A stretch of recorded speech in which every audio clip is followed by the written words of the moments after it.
তো আমার জীবনে এই ভূত বা জিন নিয়ে অনেক ঘটনাই ঘটছে, ছোট বড়।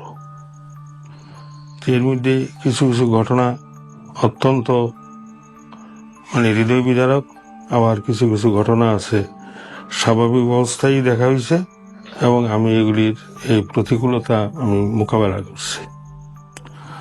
তবে সবচেয়ে বড় যে ঘটনাটা সেটা হচ্ছে আমি একদিন স্কুলের ছুটির পর আমার বাড়ির সামনে আমি আসছি। ওই সময় দেখি কয়েকজন ছেলেরা, মাদ্রাসার ছেলেরা একটা সাপ মারছে এবং সাপটা নিয়ে তারা খেলাধুলা করছে। তো আমি দেখলাম যে ছেলেদের জটলা আছে এখানে, কাজে আমি সেখানে গেলাম, দেখলাম বড় একটা সাপ এরা মারছে। তা আমি সাপটাকে কাঠি দিয়ে নাড়াচাড়া করে দেখলাম যে হ্যাঁ, সাপটা বেশ বড় এবং তার দাঁতগুলি অত্যন্ত সুচালু এবং বাঁকা। তা ছেলেরা বললো যে এই সাপটা তারা গাছের মধ্যে টানায় রাখবে, রাস্তার পাশ দিয়ে মানুষ দেখবে। তা আমি বললাম যে না, এটা তো আর হয় না, তোরা একটা কাজ কর, এই সাপটারে কোদালেন না, মাটি খইরা এটা মাটির তলে দিয়ে দে, তাহলে সাপটা টানাইলে দুর্গন্ধের কারণে মানুষ বিশেষ একটা অসুবিধার মধ্যে পড়ব। যাই হোক, ছেলেরা আমার এই কথা শুনলো এবং এদেরকে জিজ্ঞাসা করলাম যে তোরা সাপটা কিভাবে মারলি। এরা বললো যে সাপটা পুকুরের মধ্যে দৌড়াদৌড়ি করতেছে, আমরা এটাকে লাঠি দিয়া কয়েকটা বাড়ি দিয়া তারপরে এটা মারা গেছে। যাই হোক, ওইভাবে সাপটাকে এই মাটি দেওয়ার পরে যার যার বাসায় শেষে চলে গেছে গিয়া। তবে এগুলি ছিল মাদ্রাসারই ছাত্র। তবে সন্ধ্যাবেলা তখন আমি অজু কইরা মাগরিব নামাজ পড়ার জন্য আমি গেলাম। তো এমন সময় দেখি একটা দীর্ঘাকায় লোক, নীল চক্ষু বিশিষ্ট, এবং সে আমাকে কিছু আঙ্গুর ফল খাওয়ার জন্য সে আমাকে অনুরোধ করছে।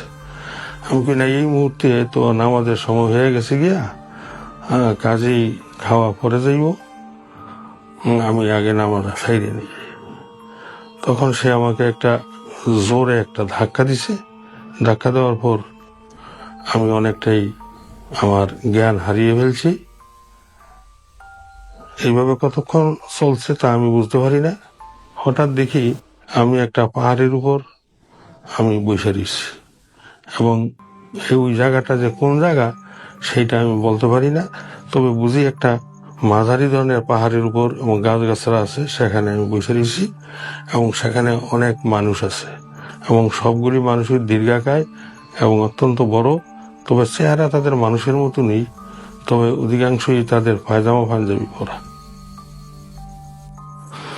সামনে দেখলাম একটা মরা লাশ ফিরে দিচ্ছে।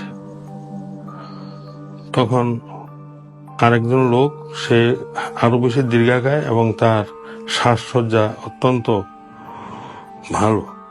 সে একটা চেয়ারের মধ্যে খুবই আয়েস করে বসে দিচ্ছে। এমন সময় একটা লোক আসলো, সে আইসা নালিশ দিল যে এরা আমার ছেলেকে মারছে। আমাকে জিজ্ঞাসা করলো যে আপনি কি ছেলেকে মারছেন? ওই যেই ব্যক্তি চেয়ারে বসেছিল সেই ব্যক্তি।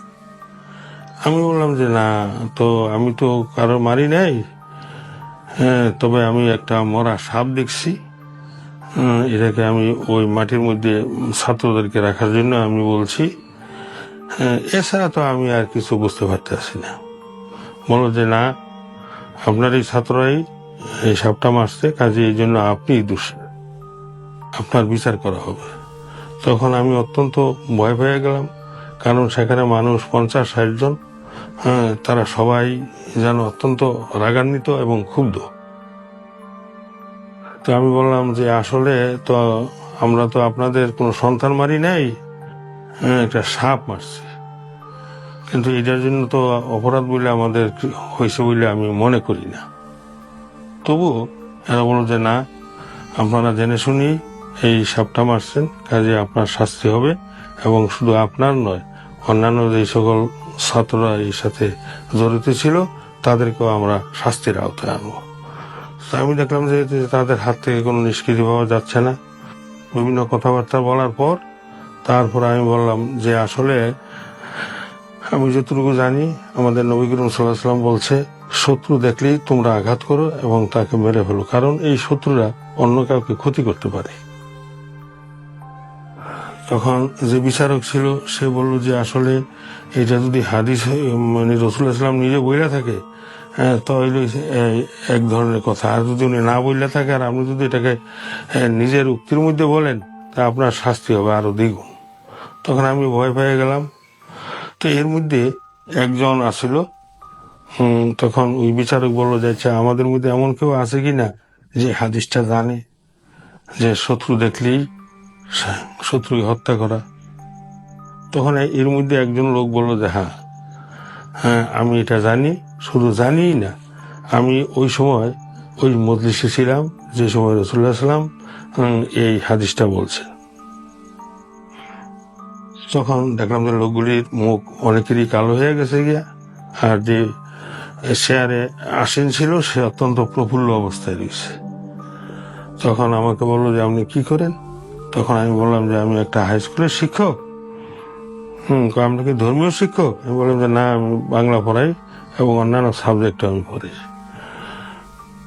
তখন যে লোকটা সাক্ষী দিল যে আমি রাসূলুল্লাহ ইসলামের মজলিসে বইসা এই হাদিসটা শুনছি, তাকে আবার পুনঃ পুনঃ ওই বিচারক জিজ্ঞাসা করলো আসলে কি আপনি শুনছেন? ওই লোকটা ছিল অন্যান্য লোকের থেকে অনেকটাই বৃদ্ধ এবং মাথায় পাগড়ি, গায়ে তার পায়জামা পাঞ্জাবি এবং দাড়িগুলি বেশ সুবিন্যস্ত এবং ফাঁকা এবং অত্যন্ত বড়। তখন সেই লোকটা বলছে যে না মহারাজ, আমি নিজেই শুনছি, আমি ওইখানে ছিলাম।